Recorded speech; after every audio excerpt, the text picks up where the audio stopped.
It's time for Q&A in the Kitchen, podcast edition. Episode number 14. What is the most painful tattoo or piercing? Brought to you in part by Skin Kitchen Tattoo, the Axiom Body Piercing Studio, and Death Before Decaf. It's a show where tattoo artists and body piercers and those in the body art industry sit down and answer one question to the point where they beat it to death. So let's join the conversation now between Jack, Wesley, and DaVo. What is the most painful tattoo or piercing? Or what is your most painful tattoo or My piercing? most painful. Ours. I think in general. Well, we could probably cover both. Yeah. Really. Mine, the one I would never want to redo. Probably either the back of my calf. Both of my calves were fucking torturous. And they were done by two different people. So just the calf, back of the calf, side, even the shin bone, no big deal compared to the back. Or probably right here on my ribs, kind of stomach side rib area, was just tooth and nail the whole time pretty much for me. What do I'm you pretty say? under tattooed for most artists, but so far I think my most painful has really been my sternum. That really. Most of my chest was okay. I didn't mind, the meaty area. Even getting close to the nipple wasn't that bad. But you get down that center, at the bottom of it where your ribs kind of come together there, that I just could not sink my back through the massage table any lower. I could not get away from that needle. Right. And it was the worst. And yeah. Me, two places. Lower kidneys, lower back, over the kidneys. Or actually, the kidneys are up here, that lower back area below the More rib love cage. handle area. Right there. Yeah, right in the ditch. But The collarbone wasn't too much fun. I didn't find the sternum that bad, but I didn't go down that far. I had my ditch done before I had my sternum, and I thought that was easier than my sternum. My hand wasn't a fun one either. I did not like my hand around the outside edge of it. But that's definitely worse around the outside. Yeah. Like when you get over kind of the karate chop side, yeah, it gets It's not a finished puckering. piece yet. Butthole just fucking sucks the chair up into it. The artist who was working on this one was really trying hard to do a good saturation job, so he's taking his time. And man, it was hard for me to look at him as my friend while he was doing that. I was like, just get it done, guy. I don't even care if it looks good anymore. Right. I just want it to be done. And that, yeah, It's not. Yeah, and it's not. So fuck me. And that's kind of answers the second part. There is, everybody kind of has their own tolerance, their own comfortable spots and their uncomfortable spots. And, it comes down to like some people are really ticklish, some people aren't. I think, to me, that's a lot of reason why the ribs hurt so bad. Well, a lot of people are ticklish on the ribs. It means there's a lot of nerve endings. It's very sensitive there. So, of course, it's going to be more sensitive. It's going to hurt more. It's going to be more exquisite there. Outer forearms, stuff like that, even outer biceps, shoulders, they're just they're always getting sense, they're always touching stuff, they're just always, so I think in a way your body might kind of tone that down because it's just expecting that kind of stuff.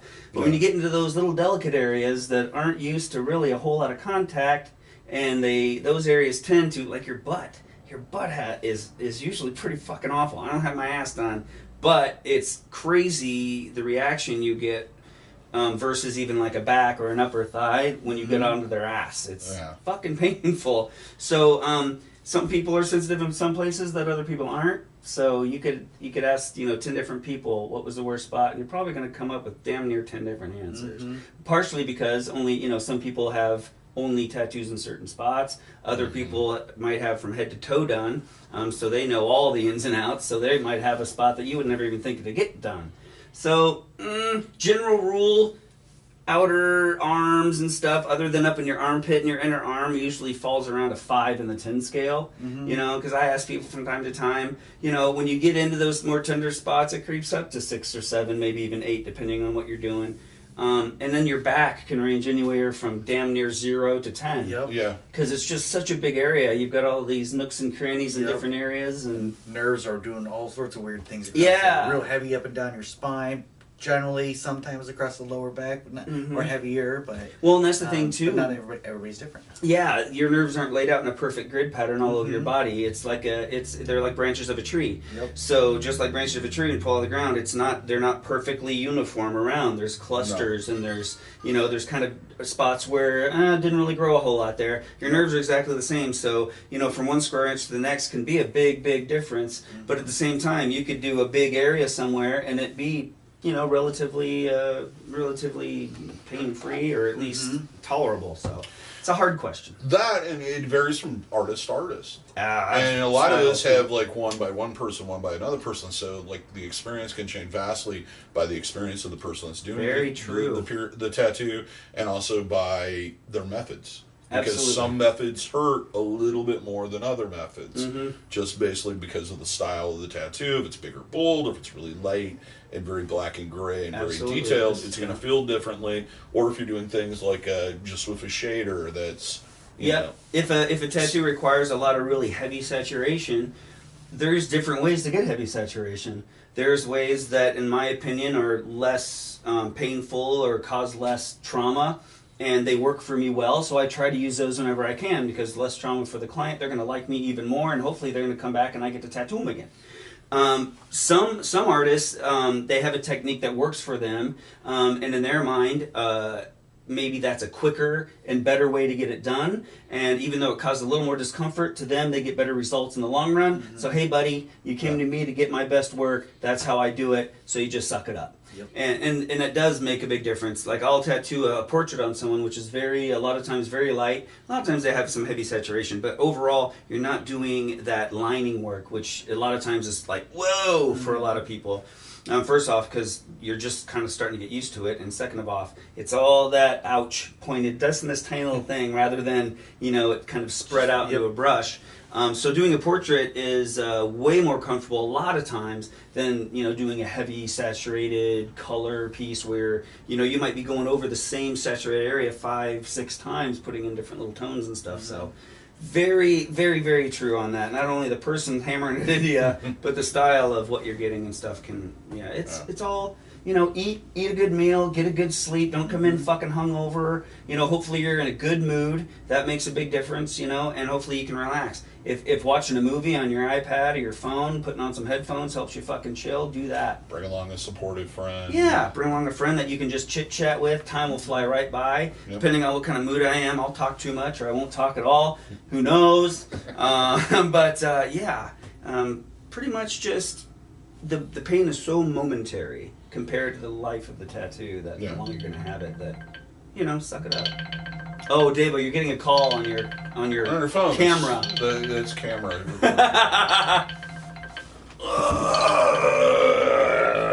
Friends are the worst. Crack pills.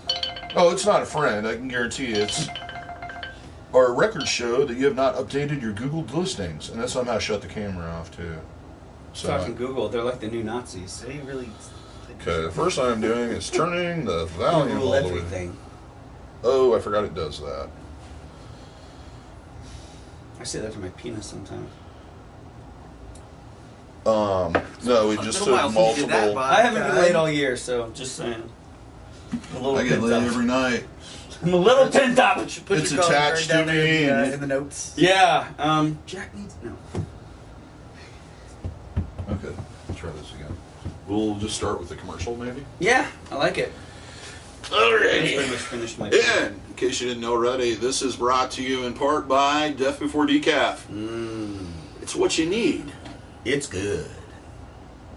It's good. And this week we're drinking the Dude, The Dude. which has a black Russian, or is it white Russian? White Rush. Whoa! The only difference is the Kahlua. What's and, with all the color? And there is Kahlua. I think that was part of the process for making the flavors. That's the main flavor with it, is that kind of Kahlua. Yeah, flavor. You know, based on that Cream, movie that everybody calls the deliciousness. Dude movie, which Yeah, we can't mention. I don't isn't know. really the Dude movie. It's the Big Lebowski. Exactly. Whether I don't know. Which made me fall in love with bowling again.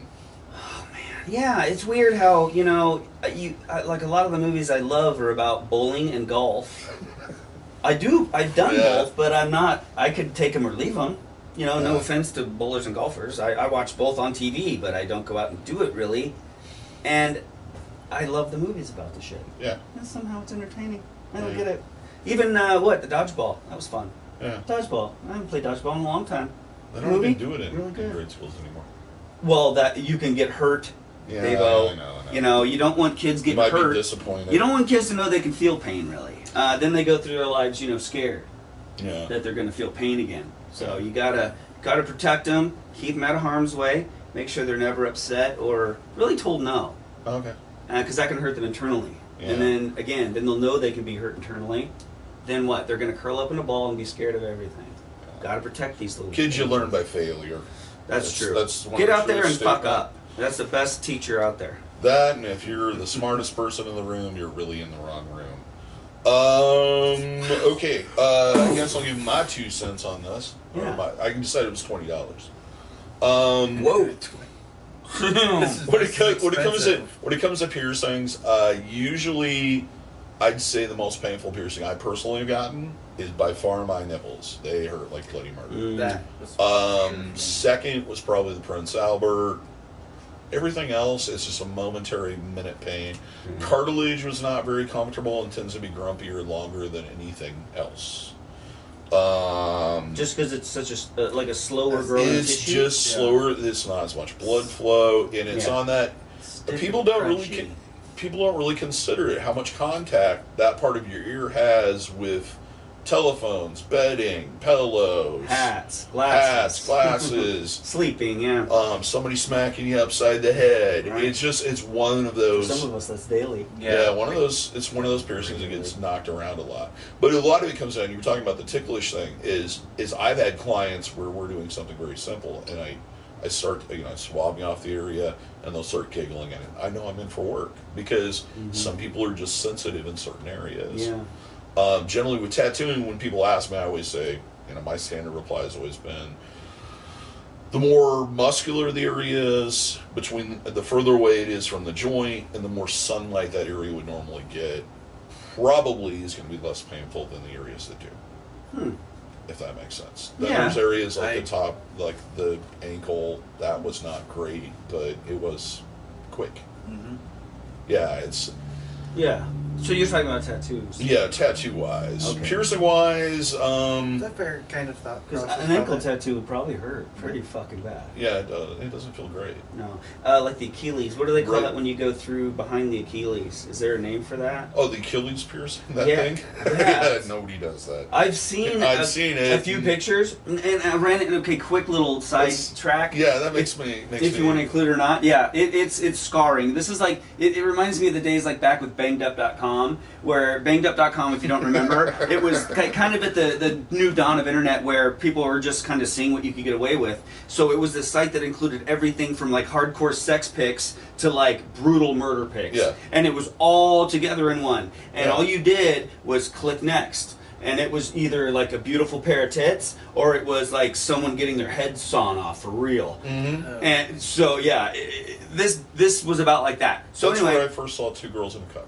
right. So if that gives you any idea, don't Google that. Don't. And if you do, it's not our fault. So People don't do that anymore for their friends. yeah. Well, anyway, so I was in Chicago shock way earlier back in my career, probably early early 90s, and I go into this little shop. It was a really cool, kind of eclectic shop, and a guy did piercing out of it. And I'm flipping through this really cool leather-bound portfolio and stuff, and he's got some pretty outrageous things in there, Yeah. different stuff and really big gauged things. And I flip the page, and no shit, I'm lying up and dying. If they kids still say that, no.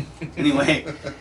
There was a guy, and behind his Achilles, Yeah. that little dead It's been space, done. it was pierced and gauged to at least. Oh God! Oh, that was the worst Yeah. part. It was gauged to probably Put a a half tunnel in there. Yeah, it's about a half to minute. 3/4 inch. I've seen enough, 2 or 3 of those. One of them in England. enough and to that where one. this guy, because he was a long-term client of this man, he would hang from them Yeah. like a bat. Do suspensions. Yeah. He would hang from these hooks through the back. See what I mean about the banged up? You can't unsee that shit. And see, the thing that most people don't understand is there's a level of whether or not that completely heals or not. And it was, and there was no jewelry in it, and it looked angry. Yeah, and yeah, it messes. It's going to eventually mess with how you can walk because you're putting pressure on part of your body that you're not supposed to. And that is a tendon connected to a bone via tissue, and there's nothing that says that tissue has to be connected to that bone. No, because tissue gets ripped from bone all the fucking time. In fact, that was one of the medieval. What most people don't understand about medieval torture is that most of it was designed to impair the person, so that they could not work again. That's why they did things with the fingers and the hands in the joints. Yeah. And once that Achilles heel, now they could probably maybe repair it. Back then, no. Nope. Even if you could, you're still going to walk like. But see, that opens a whole other ethical nightmare of because I mean. What in 20 years that guy comes back a cripple and is like, hey man, you did this to me. And actually, there's somebody that's been charged with grievous bodily harm, GBH. I can't remember his real name, but he goes by Dr. Evil, for splitting a person's tongue, completely removing somebody's ear and a nipple. He got charged with not with practicing medicine without a license, but grievous bodily harm. He's going to go to prison.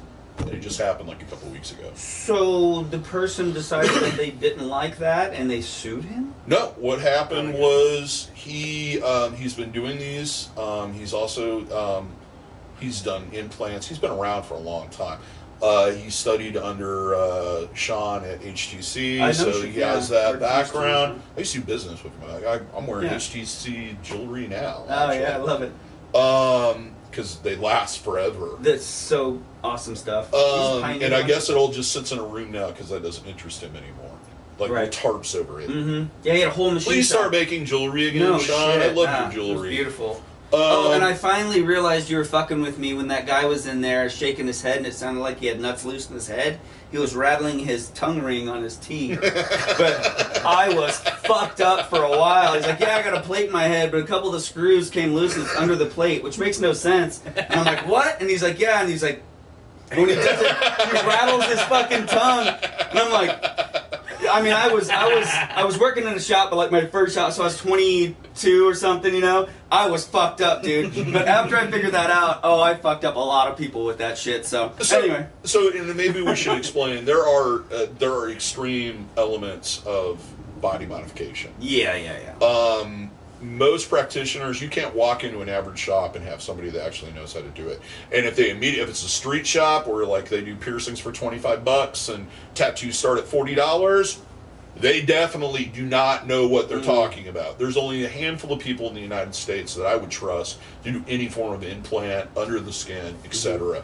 Probably the most common thing that came out of it was the dermal implants, and I don't do that, and that's a whole other issue. Yeah, there is probably surgery. This handful of people have done things like implant coral and silicone and metal under the skin. That's where you get these horns, and the guy that had the mohawk that was on every single tattoo magazine I think in the 90s. Yeah. Basically what happened is he posted it to social media, this guy that had his ear removed, and the prosecutor went after him. It wasn't a complaint, it wasn't anything else. And this has been going through the court system for a while now in England. And it got to the last court of appeal, or court of appeal, or whatever it's called. I'm not that familiar with the English judicial system. Yeah. The Old Bailey, whatever the heck. Basically got to that point, and he was trying to get the charge removed by saying that because the person consented to it, that it was a consenting act. Freedom of choice. And they decided that no, because you've gone beyond your capabilities and your training, you're not a legal medical professional, you don't have medical training, so you shouldn't have done that.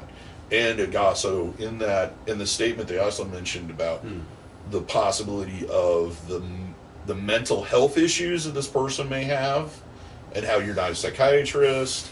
And that kind we have to be a psychiatrist. That kind of digs into that whole amputee thing and everything else, and nullification.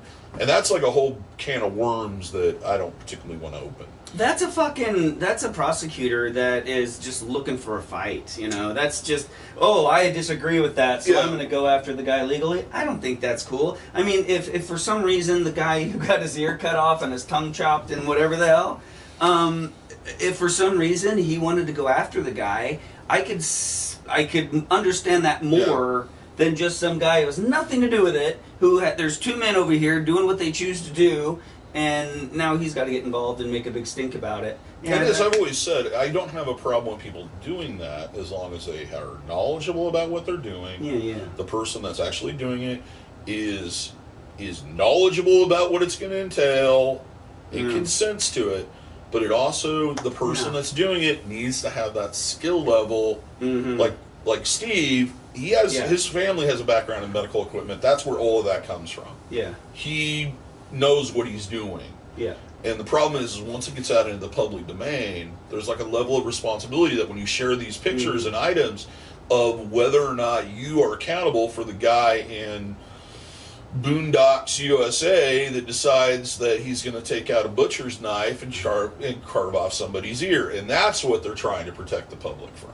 Well, they're trying to protect the public from themselves, which is pretty stupid because natural selection is real and it needs to be more fully implemented in our society. So we need to stop protecting people that choose to want to die. And and part of remove some warning labels. If they want to jump off a bridge with dental floss around their cock, let them. Yeah. Just remove some warning labels and maybe bring back a little bit of bullying. I know it sounds harsh, but man, this, just... because we are in that kind of limbo between... You know you're all thinking it. Yeah. Every one of you. Don't lie. We're kind of in that limbo because we're not technically medical professionals. Yeah, but we're regulated. We are regulated and we uphold... Well, you guys are regulated. Piercing isn't in the state of Iowa. Right. But... we uphold a level of ethics and etc. of what we won't and won't do, and won't do. Right. And it's kind of this weird balancing area that we're kind of in this limbo between being a medical, or kind of it's like for the same reason. If you have an infection, I can't technically tell you not to go see a doctor. I should. Yeah. I should say things like, here's an idea. If this doesn't clear up in a day or two, go see your doctor. Right. Yeah. That's. On that note, I think it's just important to shout out. I'm sure there is an episode we've already covered. If not, we will. But about making sure you do your research on checking your artists, because there are some artists that aren't really up to code on some of these things or ethics or whatever, and there are artists who take it above and beyond and really want to know everything there is to know about being clean and having a good, almost medical procedure of their tattoo. They keep it very professional. So it's kind of on you to do a little bit of research and check your artists to make sure that they are somebody who knows what they're doing. And by law, everyone is required in Iowa we meet a certain standard to be trained in cross-contamination and things like that. But that doesn't mean they're always implemented. And longevity in the business is a good thing to look for. If they've been around for a while, that's probably means that they're doing a pretty good job, and they're kind of a proven deal. So, and but it's just my use your head. of visiting other shops, being around the industry, is usually when those things start slipping, the cross-contamination prevention and the sterilization, is when the money starts drying up. It's the second or third thing in the budget that goes. Right. It's going to go before the lights are turned off, and it's going to go before the water's turned off. Right. So if you walk into a shop and it's really, really slow, and it seems like it's always slow, there might be some considerations you can hear an Xbox in the background. Yeah, and you hear Call of Duty. Right, but anyway. Because we're kind of balancing between trying to have a budget, but at the same time, we don't have the budget of a medical clinic. Because we're not getting paid 5 times if we want what that, we're going to have to charge you what the hospital charges your insurance company. And then I wouldn't be driving what I'm driving. Yeah. Anyway. Yeah. So we went down a rabbit hole there. Sorry. Yeah. But I think you guys are getting some very informative episodes. This is like choose your own adventure. Choose your own weird topic. These are the only books I could get through because it took you like 15 minutes. Our episodes are getting more exciting, so if you don't know that, go back and watch the old ones. Oh yeah, you'll think this is gold. Yeah. As sad as that might be, give us a subscription. You'll watch they're getting better. Oh yeah. Yeah. So speaking of, so we've done that one. We started out with pain, and then went to the most painful. Right. Because that's another thing they brought up. They brought up that it wasn't done under any form of anesthetic or anesthesia and blah blah blah. I think if someone wants to chop off their body parts, fucking let them. Yeah. I mean, people have been chopping off their, knuckle in their fingers and I think binding themselves. There should be. I mean, there should be a waiting period. If somebody came into me, if I was doing those procedures and they came in, I'd be like, "Come back to me in a month." Well, yeah, okay, yeah. So you implementing your own waiting period on your own services is completely understandable. I would hate to see any kind of legislative. There's been bad experiences in my life where I'm like, I just want to remove that part of my anatomy right now. Yeah. But that passed pretty quickly. Right. But you got, there's that impulse level. I thought about that lady that bleached her own fucking eyeballs out. Yeah. Yeah, like she had her eyeballs removed because she just wanted to be blind. Okay. Yeah, but hey, go for it. I don't care. It's one less person that's going to get in my fucking way when I'm driving. That's one way of looking at it. Fucking half glass full, man. Okay. So I think we've beaten that one to death. Yeah, well. If you enjoyed this, which you probably started did. With pain and ended with road rage. Aren't they one and the same? Yeah. And that's another thing is going through the process of getting tattooed or pierced sometimes helps with that road rage. It helps with that build up pin up aggression. Oh, definitely. It makes you realize really other things aren't that bad. Yeah. And it makes you question yourself because you're sitting there going, I chose this? I chose to do this to myself? I yell at myself when I tattoo myself for the same reason. Why would am I doing do this? Am I a masochist? Why do I think I deserve this? I'm kidding, of course. And then you get done, look at it, and go, "Oh my God, it's so cool." It's beautiful. Right. And you're like, when can I get That's in? why I was going through When all can I that. get in again? Doesn't mean I'm some kind of weirdo. No. Well, maybe, depending on what the... that might not mean you're not a weirdo, but that doesn't mean you're not a weirdo. Just because that doesn't mean you're a weirdo. Yeah, You not follow necessarily. You never know. So if you like this, subscribe. Give us a thumbs up, and we do post these every other Sunday. So we'll see you in the next episode. Sunday. Until then, be good, be nice, and we hope to see you for your piercing and tattooing needs. Don't pick at your tattoos if it's kind of scabby. That's a bad deal. Don't do that. Sorry. Needs in the future, and stop poking it. Yeah, don't fuck with it. Stop fucking poking it. Just, are you fucking with it? Well, don't. So I always think about that Simpsons. There's like a Simpsons episode. Yeah, where he gets tattooed. Where Bart gets tattooed, and they're sitting in the back saying, "Stop it! Stop touching me! Stop touching me!" He goes, ouch, quit it. Ouch, quit it. Ouch, quit it. Ouch, quit it. Just over and over and over again. And he gets stopped. It's supposed to say mother, but somebody stops him and it just ends up saying moth. Oh, classic Simpsons. Anyways. Okay. See you next time. You have been listening to Q&A in the Kitchen, recorded live at the Skin Kitchen Tattoo, located in Des Moines, Iowa. Those on the panel were DaVo from the Axiom Body Piercing Studio, Jack Lowe from Skin Kitchen Tattoo, and Westley Dickerson from the Skin Kitchen.